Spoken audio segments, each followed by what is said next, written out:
নমস্কাৰ ছাত্ৰ ছাত্ৰীসকল, তোমালোক প্ৰত্যেককে পুনৰবাৰ চতুৰ্থ শ্ৰেণীৰ গণিত ক্লাছলৈ স্বাগতম জনাইছোঁ। আজি তোমালোকৰ সন্মুখত মই অনুশীলনী 4ৰ অংককেইটা কৰি দিবলৈ লৈছোঁ। অলপ ধ্যান দি চাবা। অনুশীলনী 4ৰ 1 নম্বৰত আছে তলৰ প্ৰতিটো সংখ্যাৰ প্ৰথম 5টাকৈ গুণিতক উলিওৱা। তো আমি কোনো সংখ্যাৰ গুণিতক ওলাবলৈ গুণিতকনো কি আমি সেইটো গম পাব লাগিব।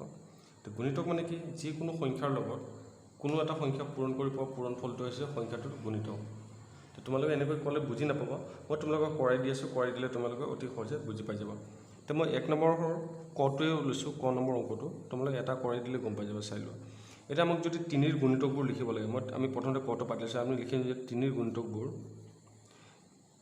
ধৰিছোঁ 3ৰ 5টা গুণিতক লৈছোঁ। আমি 3ৰ 5টা গুণিতক আমি লিখিম 3ৰ 5টা গুণিতক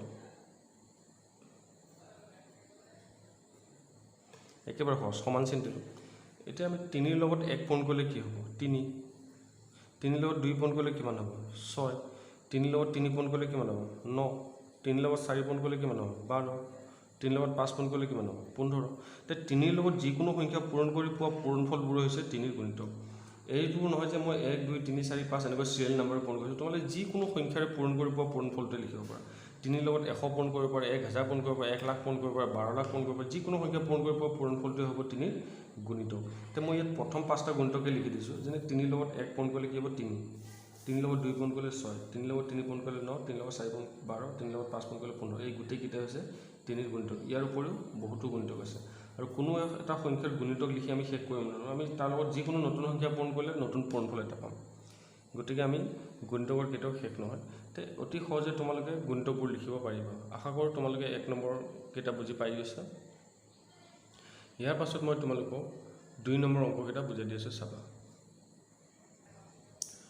2 নম্বৰ কটোত কি কৈছে?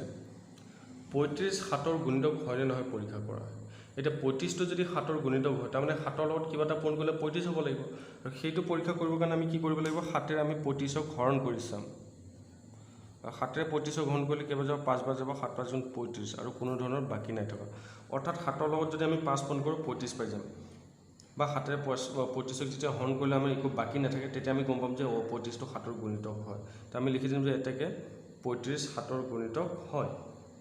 ঠিক তেনেদৰে আমি ইয়াৰ পাছৰ কেইটাও কৰিব পাৰোঁ। তোমালোকে 13 195 হৰণ কৰি চাবা।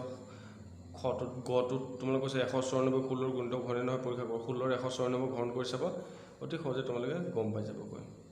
আশা কৰোঁ 2 নম্বৰ অংককেইটা বুজি পাইছা। ইয়াৰ পাছত বাকী অংককেইটা, ইয়াৰ যিকেইটা অংক আছে 1 নম্বৰ 3 নম্বৰ তোমালোকে ঘৰত প্ৰেক্টিছ কৰিবা। ধন্যবাদ। আশা কৰোঁ আজি শিকাই দিয়া 1 নম্বৰ আৰু 2 নম্বৰ অংককেইটা বুজি পাইছা আৰু ঘৰত প্ৰেক্টিছ কৰিবা।